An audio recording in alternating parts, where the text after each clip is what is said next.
Hello everyone. Um, Welcome to Torrance Talks.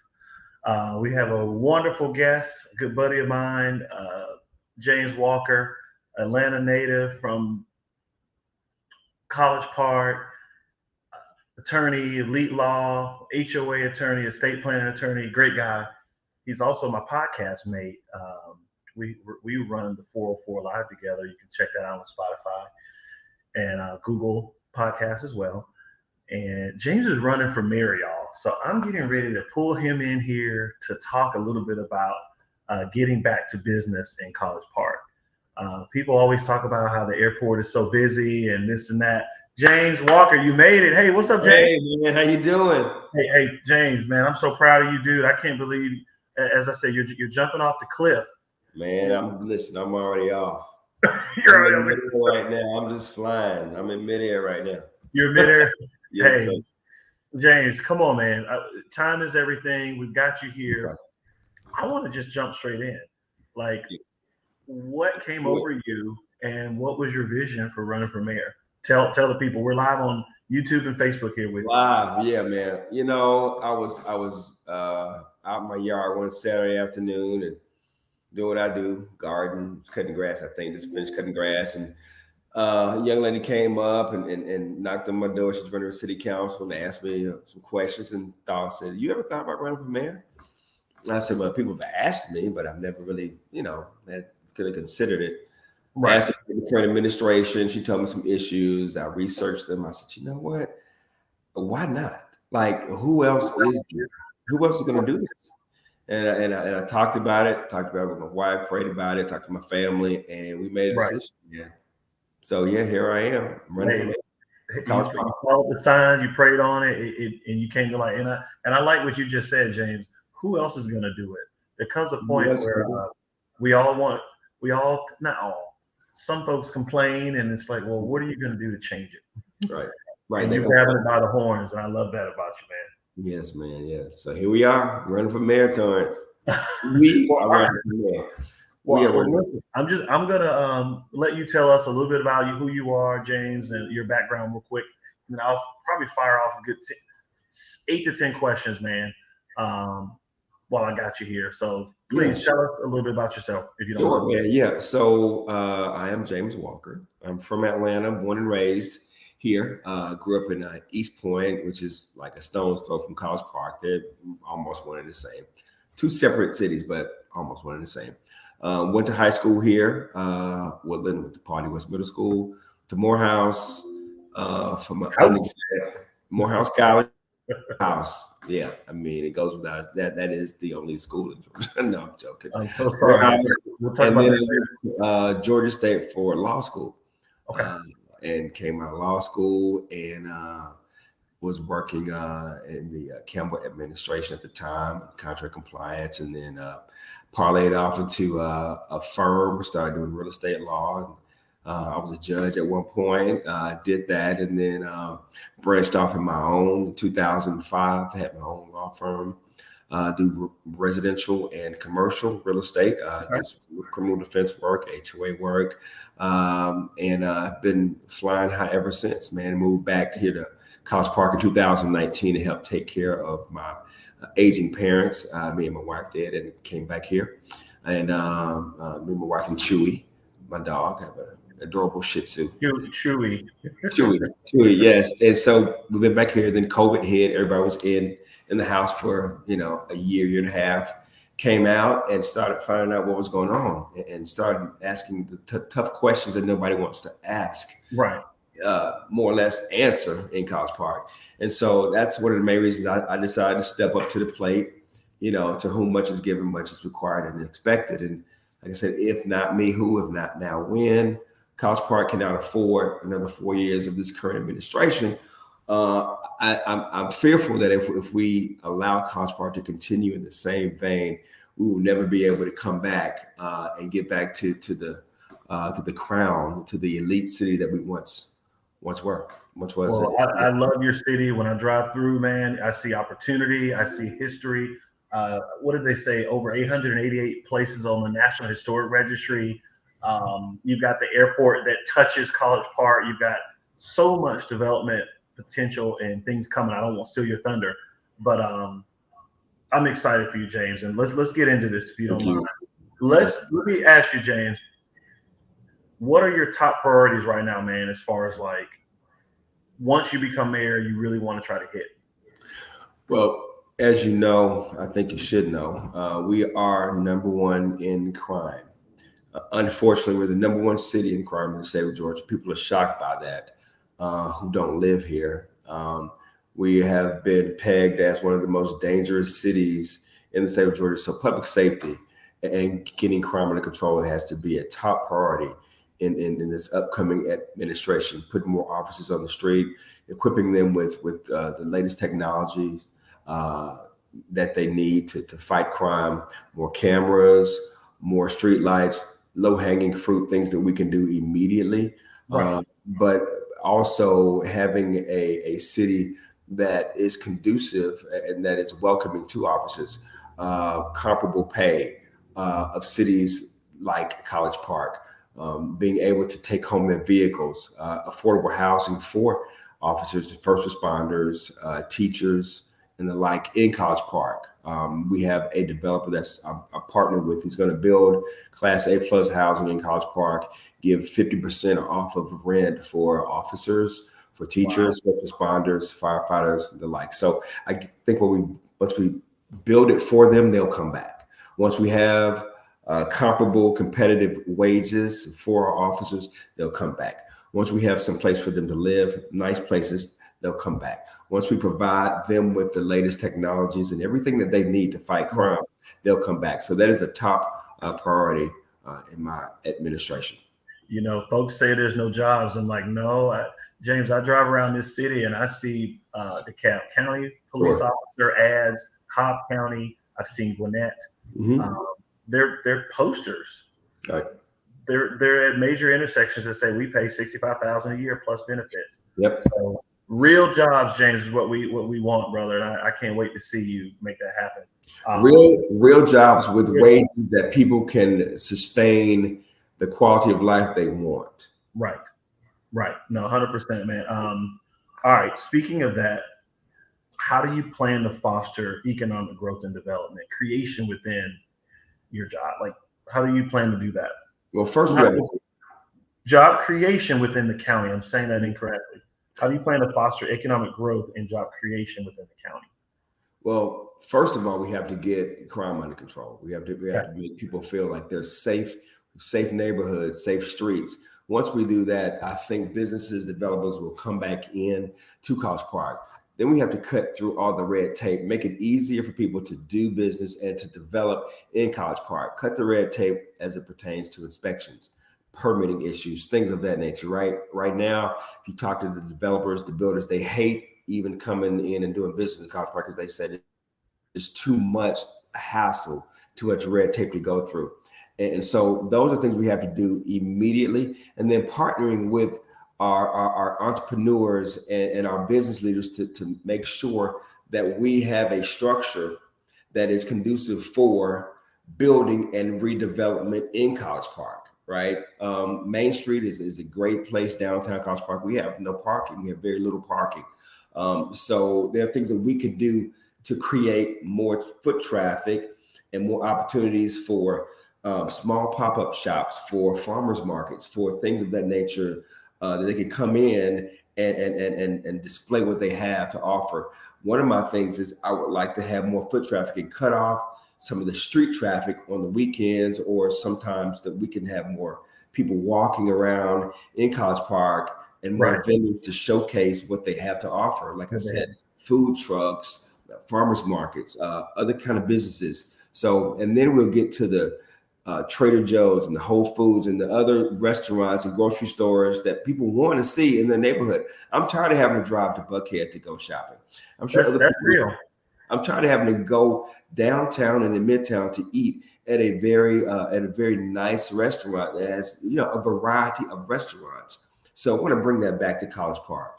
I love that. I have a client, a buyer, that told me that she has to grocery shop on her way home from work because she doesn't like the veggies and the meats that are offered at her local grocery store by her home. So we won't name cities, counties, but these are conversations that we as realtors are having with clients in Atlanta, the Metro Atlanta area, Right. looking for wonderful grocery stores and things of that nature. So thank you, James. Sure. This is a little off key, but I'll say this: there are certain counties in Georgia that you can get a building permit in one day. I'm just saying. I have a realtor that I talked to, James, that is he used to invest a lot in the Kirkwood Parkview neighborhood. I talked to him a month ago. He said he's building tiny homes in Alabama because there is no building permit needed, and he's building beautiful quality style homes. So I'm not suggesting a wild wild west of no building permit needed, but the 1 day or 1 week permit process is possible, and it does exist in the state of Georgia. And I just want to bring that to your as far as stemming future economic development. Sure. Well, let's, like I said, we have to cut through the red tape.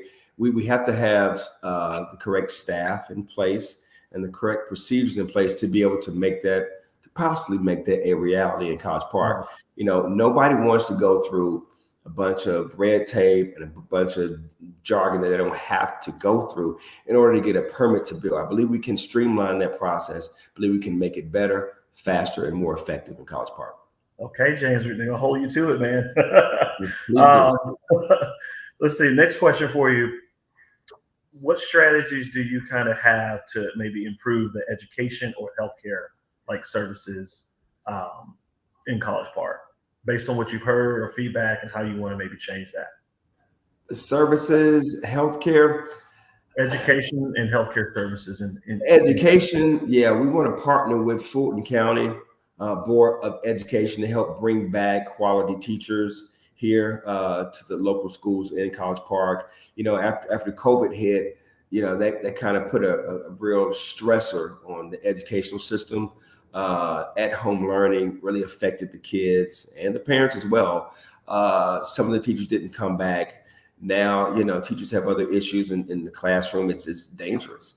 I've heard from several teachers. So we want to make sure that we can kind of partner with the school systems to make it easier to actually bring back quality teachers and have students enjoy learning again so that they do graduate and know the importance of education. But having said that, Torrance, not everybody's going to graduate, and not everybody's going to go to college. So we have trade and vocational school, a new school that's coming here to College Park. That's going to be a vocational school that Fulton County has invested millions of dollars in to help give an alternative to that traditional education. I'm going to set up youth initiative programs that will focus in on stocks, day trading for kids. I have some people, good friends of mine on Wall Street, that I volunteered to come in and teach these kids how to day trade, how to handle the stock market. I've partnered with some producers and hip hop people in the community. College Park is the hip hop. It's the home. A lot of these guys who are from here love College Park. They are going to donate computers and their time to show kids how to make beats, how to parlay into that, to produce songs, which as I know, it's a lot of money in that. So, and they're doing it anyway. They just need to be shown how to do it the correct way and have the correct tools in which to do it. These entrepreneurs, these great people in College Park are going to help me to do that. And then finally, I have some builders that come in here building in College Park, builders and developers, and teach kids how to build, how to have a trade, how to subcontract, how to do drywall, how to do painting, how to do things that will help them in building and constructing homes, which here in the area is a very phenomenal market. It is what we need to be teaching our kids how to build homes and keep that in our communities, and then how to invest in real estate, right? How to flip homes, to do it the right way, save their money, buy property. One thing about it, Torch, they're not making any more dirt, right? So every piece of land is powerful. Every piece of land is unique, and we need to show these kids, these children, that hey, let's invest in that. Let's invest in the stock market. Let's do things. Take all your skills, right? If you're not going to go to school, we can teach you other things outside of the classroom where you want to turn to the streets to do things that will get you in trouble, that could get you killed. Right. Right. We have to partner with our leaders and our entrepreneurs to help bring these kids back up to where they need to be outside the classroom. James, it's so interesting that you say that. I mean, I have a client that said to me one day, they want to help, they want to donate. Right. They just haven't found the right initiative to give Right. back. So I promise you, James, if you open the door, you're going to have people pouring in to what you're trying to achieve. So thank you for doing that, brother. Yeah, definitely. All right. So a couple other questions for you. Yes, sir. What measures will you take to kind of bring transparency, accountability, and ethical governance with getting back to business in College Park? That is a very good question. Towards right now, people don't even really understand how our city government works here in College Park. I am starting a program called NOC. It's Neighbors Obtaining Community Knowledge. And it's going to give College Park citizens an up close and personal view and educational on how our government works. We're going to go over the city charter. We're going to understand who does what, when, and how, who has the authority and the power to do what needs to be done in College Park. The College Park has a weak mayoral system, right? It's not typically like the mayor runs College Park. College Park is run by the city manager. So it's not what we think we know about Atlanta. No, it's very, very different. You have 4 city councilmen, one for every ward, and the mayor is the deciding vote if you have to have a tie. So you have interests that are important to some council members that are not important to others based upon the ward that they live in. So the mayor is always the deciding vote that breaks the tie.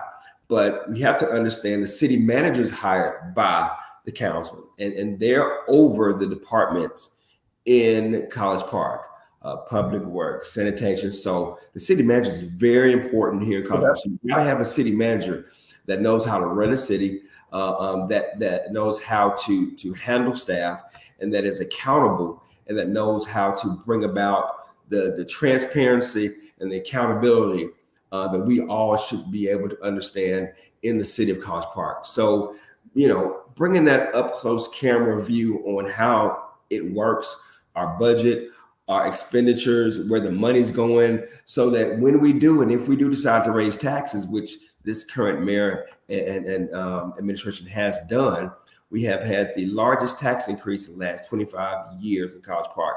Wow. The millage rate, I think, has doubled. And we don't have the services commensurate with that increase. So that's a problem in and of itself. So we have to be able to show citizens why, if we're going to go up on taxes, if we're going to increase the millage rate, why? Well, right now, our services are going down, but our taxes are going up. Well, when we talk about accountability, you jokingly told me about a $600,000 bathroom. Can you elaborate on what the heck that means and why and what like what's going on? Why is money being spent this way, James? What's going on? Well, that's a good question. I mean, I'm still trying to find out answers. On its face, it doesn't even look right. In the time that we're living in, people are struggling. But we have crime through the roof. We have basic city services not being prioritized. I have clippings out in my yard on the side that's supposed to be picked up every week. It's been out there for 5-6 weeks. We have trash overflowing at the very park that we have $700,000 bathrooms, a dumpster that's not been emptied since before Labor Day. But yet and still, we have a bathroom that's about to be currently constructed that's going to be upwards somewhere south of $1 million. When we have porta potties that work just fine over there, I'm not seeing the rationale, the logic behind it, or how you even explain that to the citizens of College Park. Yes, the initial, I was told in Ward 1 that they spent initially $560,000. He said that with a straight face on bathrooms, when bathrooms in other parts of College Park, Ward 4, don't even work. bathrooms over there. I think they spent initially $85,000, maybe $100,000. Sure. Don't even work. They don't have toilet tissue in them, but yet still we have Cadillac bathrooms over here, right? And over there we have broken down, dilapidated bathrooms that don't even work. How does that foster unity? How do you even explain that? What Right. could we do with that money? I tell you, it's a lot that we could do with that money. Hey James, $600,000 could be. I'm telling you, I don't understand when porta potties will do. This is not a park that's the size of Piedmont Park. This is a park that's the size of a football field. A football field, a very nice park with a track and tennis courts and a beautiful playground. Why we need those types of bathrooms, I do not know. They have to be monitored. We don't have park monitors. They have to have a camera system. We don't have a camera system. I asked, are there any bids on it at the time that this was introduced? I got, no, we don't, but we're gonna get some bids in. So when you add those costs there, Torrance, you're looking at $600,000, $700,000, maybe $800,000. You know how when you start constructing, you have change orders, things change. So I don't know. I have no idea what they're doing over there with our government funds. I think it's wasteful. I think we can go through line item by line item and figure out how we can cut governmental waste and governmental spending here in College Park to lower the taxes, to reestablish services that need to be established. When I first moved here, remember why in 2019, we have patrol cars coming by 2-3 times a day. I spoke with the officer. The patrol car squad has gone down from 12 to 3. 3 patrol cars for a city the size of College Park. Well, James, services where I have to leave my garbage and my clippings out for weeks at a time before it's picked up. Garbage services that we have to hire or contract for garbage trucks in East Point. East Point garbage trucks are picking up trash in College Park. Please explain that to me. We have a budget that I'm told is $165 million a year. It does not make sense. Right. I'm going to get to the bottom of this. Hey, I love it, James. We got a question in the comment section. I'm going to go off my questions here. Okay. The shooty guest, and what makes Mr. Walker more qualified than his opponent? What makes me more qualified? Well, I tell you what, like I tell people, the fact that I'm from here, I didn't come here, right, gives me I'm bought into my own community. I have a vested interest in my community. I am an attorney. I specialize in real estate, both residential and commercial. I have relationships, partnered with developers, overseeing contracts, businesses, hundreds of millions of dollars. So I know how to run businesses, which the city is a business. It is a corporation that needs to be run like a corporation from the business standpoint. Accountability, transparency, and governmental adherence to government procedures and policies that are good for not only just one part of College Park, but for all of College Park. So I am uniquely qualified with my negotiating skills, with my relationships and my partnerships in and throughout the city and nationally to bring in the best qualified people for 6 West, to bring in qualified people to help us solve our problems here in College Park. Thank you for that, James. I just, got to keep you on your toes, and we want the listeners to have their questions answered. I want to make sure we got the poll working, Right. So I'm excited to see it working this go round. Wonderful. Let's talk about that. You mentioned 6 West. A lot of people don't know what that is. Like, it was called Aerotropolis. It was called Airport City. Right. It's called 6 West. 6 What West. can we expect? Talk to us, James. What is it? 6 West is going to put us on the international stage. It is going to be right now a 400 acre project that is 1.5 to $2 billion. It is going to showcase homes, condos, restaurants, apartments, I guess, has a golf course inside of it, hotels, like I said, shops, eateries. What I have to compare it with here in Atlanta maybe is an Atlantic Station on steroids, maybe 10 times the size of Atlantic Station. Basically, it will bring more revitalization than anything in the history of College Park. a project of this magnitude will actually put us on the international stage. We have the largest airport in the world. We see, I think, 600,000 people come through Hartsfield a day. Right. And when they come to Hartsfield, through Hartsfield, a lot of them stay, but they come right through College Park and go right to downtown. They come right through College Park and go to Midtown and Buckhead and spend their money because they have places to eat. They have hotels, they have shops, they have eateries, they have things that make people want to come and spend money and hang out in Buckhead and Midtown. College Park, not so much. Not yet, but that will change. But it will change. I've heard you say, James, the goal is to get them to come to College Park and stay. So come to College Park, live, work, and play in College Park.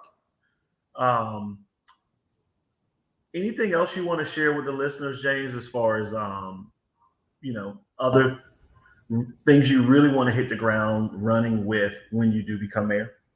Torrance, it's funny you should ask that question because I never thought of myself as a politician. I don't even like that word.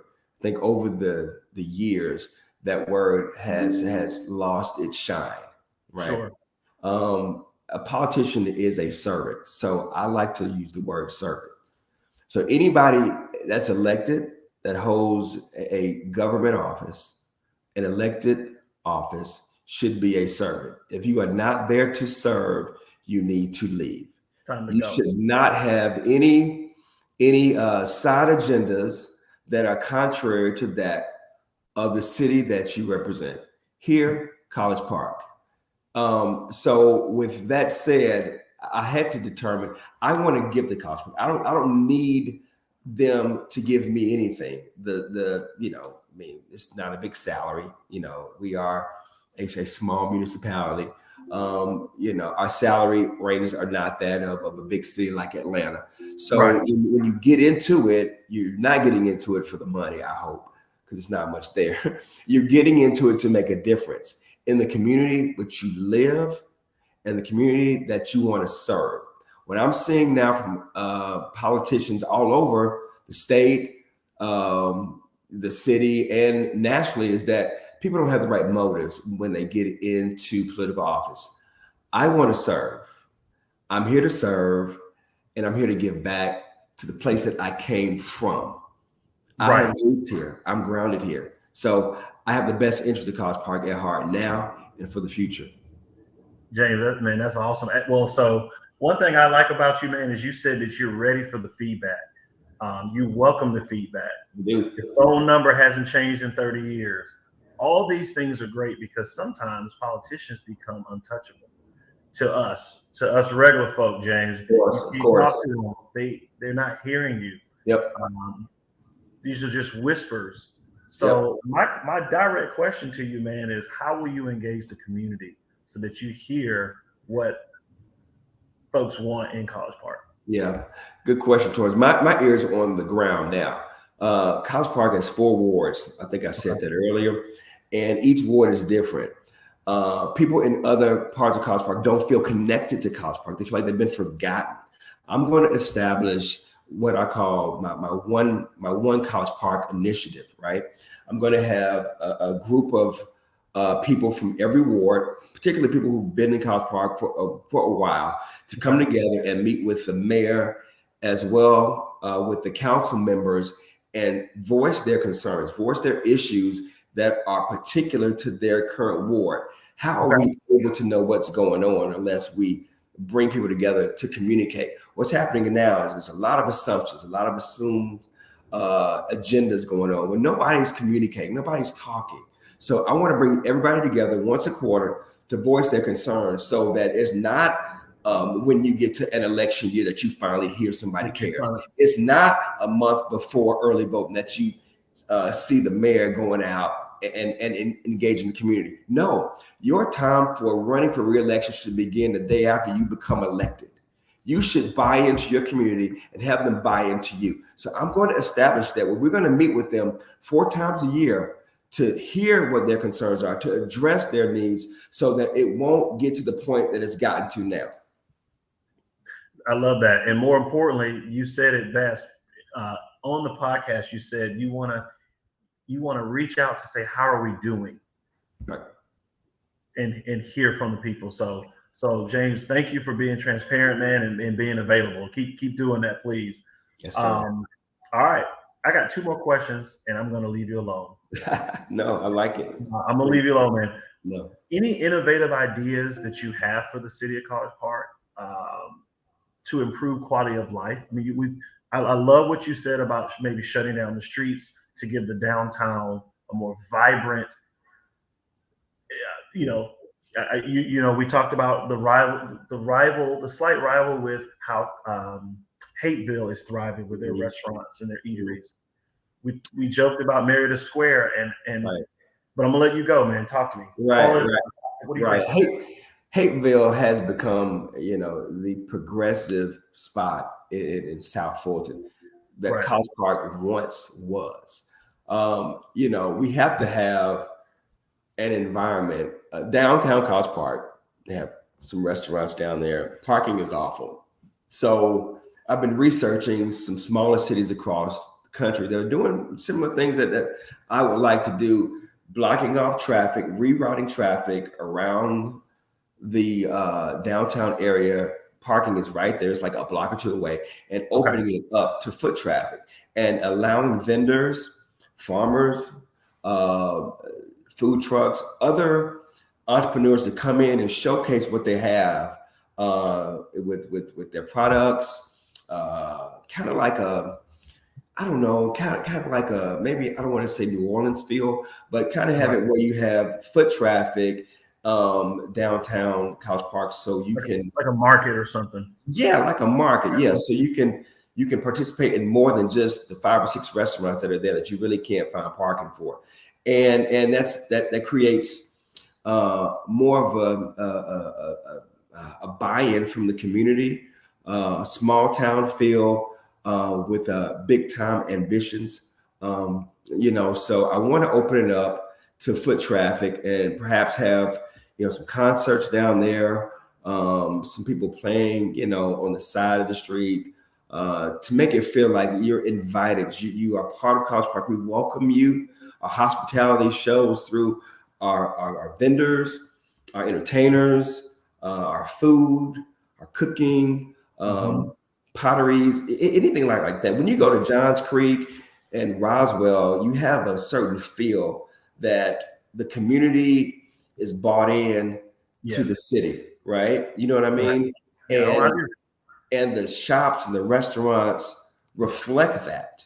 They reflect a diverse group of people with a diverse culture who have something to offer more than just, the brick and mortar shop. So that's kind of what I want to do for College Park in the immediate future. Once we take James, I can't believe it's been 33 minutes, man. This is a joy talking to you. I'm inspired. I'm excited. I feel your energy, and we're going to be there to support you. Where can people catch you with your website to be a part of what you're doing?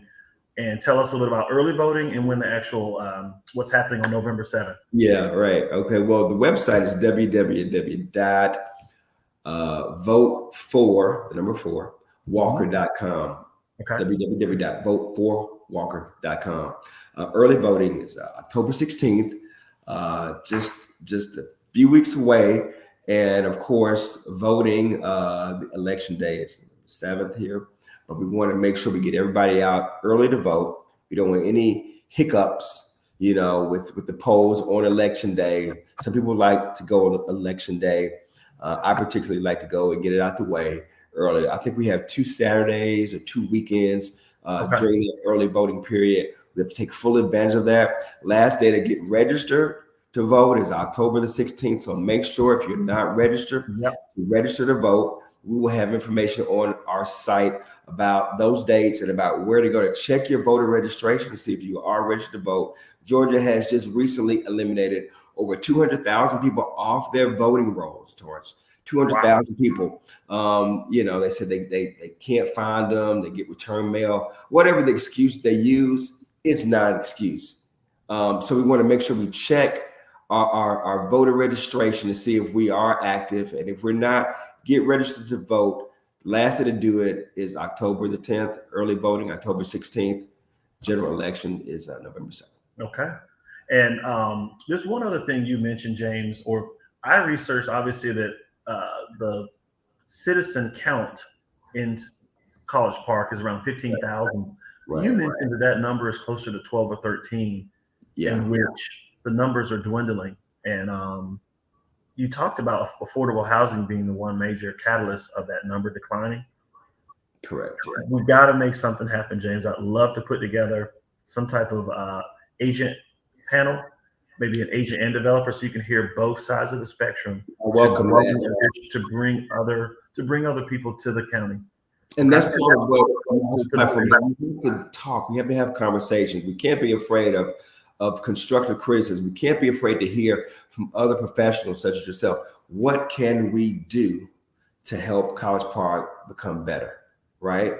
That's So it. people need to really actually, stop complaining, get registered to vote, and come out and vote on election day. Get involved with your community. Get involved with your city, with your council people to make the change in College Park. People sit on the sidelines, Torrance. They complain, but they don't vote. It is a shame that in the last general election, out of 15,000 people at that point, we only had 1,800 people vote.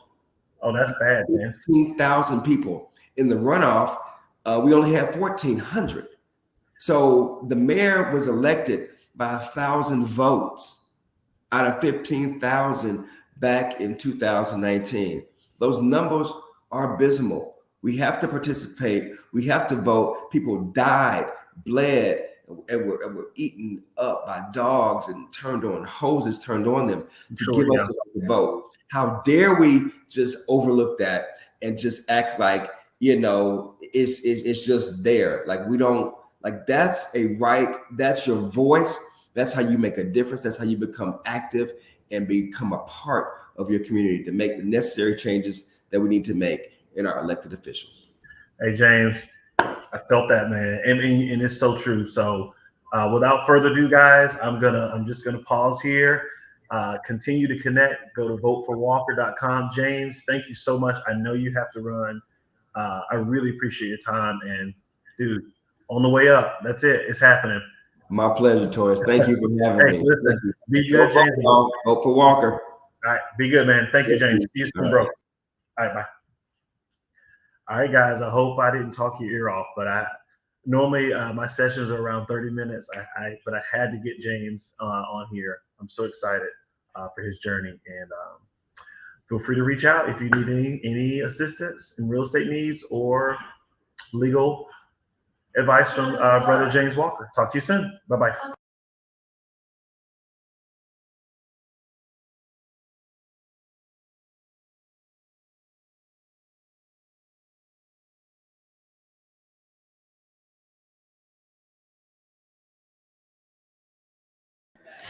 Thank you all for joining us today. Make sure you go on Ticketmasters for Concert Under the Stars, our third annual Remax presented. Thank you.